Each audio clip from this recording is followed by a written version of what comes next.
Évangile de Jésus-Christ selon Saint Jean, chapitre 7, des versets 40 à 53.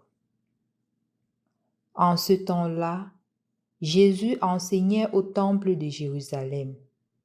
Dans la foule, on avait entendu ses paroles et les uns disaient: « C'est vraiment lui le prophète annoncé. » D'autres disaient: « C'est lui le Christ. » Mais d'autres encore demandaient: « Le Christ peut-il venir de Galilée?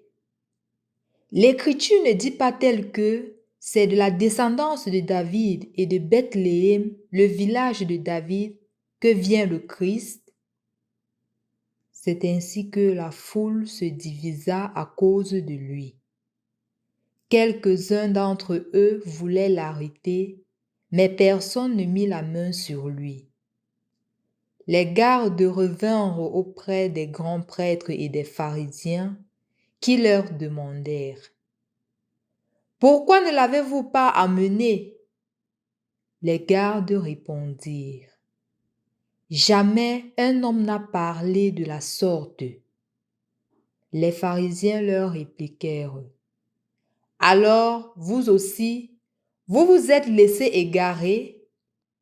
Parmi les chefs du peuple et les pharisiens, y en a-t-il un seul qui ait cru en lui? Quant à cette foule qui ne sait rien de la loi, ce sont des maudits. » Nicodème, l'un d'entre eux, celui qui était allé précédemment trouver Jésus, leur dit: « Notre loi permet-elle de juger un homme sans l'entendre d'abord pour savoir ce qu'il a fait? » Ils lui répondirent: « Serais-tu toi aussi de Galilée? Cherche bien et tu verras que jamais aucun prophète ne surgit de Galilée. » Puis ils s'en allèrent chacun chez soi.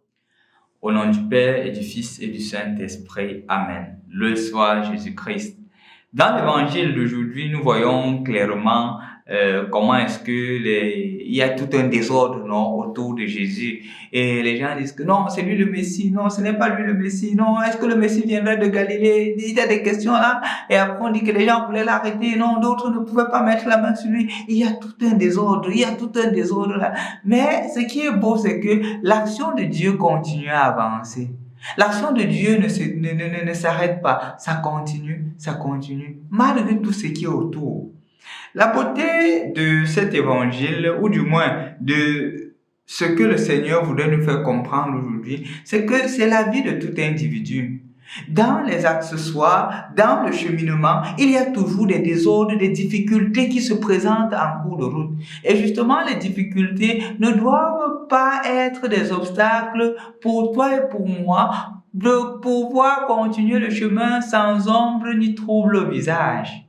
En fait, c'est tout l'objectif de l'évangile d'aujourd'hui. Comme pour me faire comprendre, comme pour te faire comprendre que les difficultés font partie du cheminement du chrétien. Et le chrétien sera en difficulté, le chrétien sera dans le doute, le chrétien sera dans le trouble. Mais il ne doit jamais perdre de vue l'objectif. Jamais. Pourquoi? Parce que malheureusement, de plus en plus, nous perdons l'objectif. Quand nous prenons les engagements, quand nous voulons vivre saintement, quand nous voulons vivre selon la parole de Dieu, des difficultés apparaissent. Qu'est-ce que nous faisons? Nous nous décourageons. Combien de personnes hier étaient des chrétiens catholiques engagés? Parfois, ils étaient même responsables dans des groupes et mouvements. Aujourd'hui, ils ne croient même plus en Dieu. Combien de personnes hier étaient vraiment des personnes sociables, étaient vraiment des personnes attentives? Aujourd'hui, ce sont des personnes qui sont les plus habitées par la haine. C'est pour cela que l'évangile d'aujourd'hui prend tout son sens. Les difficultés dans le cheminement chrétien sont normales. Il ne faudrait jamais espérer que quand on suit Jésus, il n'y a pas de difficulté, il n'y a pas de souffrance. Ceux qui vous font croire qu'il n'y a pas de difficulté quand on suit Jésus, ce sont des vendeurs d'illusions. Le catholicisme, le christianisme n'est pas une religion qui vend les illusions. Le christianisme te fait comprendre que chacun d'entre nous est appelé à être un témoin. Et je vous l'ai dit tantôt, témoin, c'est du grec martyria, qui veut dire aussi martyr. Témoigner de Jésus, c'est aussi la capacité d'abord de mourir en soi, de mourir de nos égos, de mourir du regard que les autres ont sur nous. Et d'être prêt à dire, Seigneur, j'ai le regard fixé sur toi. Quel que soit ce qui arrive, je m'accroche à toi parce que avec toi, je suis sûr d'y arriver. Tu ne peux ni te tromper, ni me tromper. Que cette suite du temps de carême soit davantage pour toi et pour moi un tonus, une force pour pouvoir continuer malgré les difficultés. Au nom du Père et du Fils et du Saint-Esprit. Amen.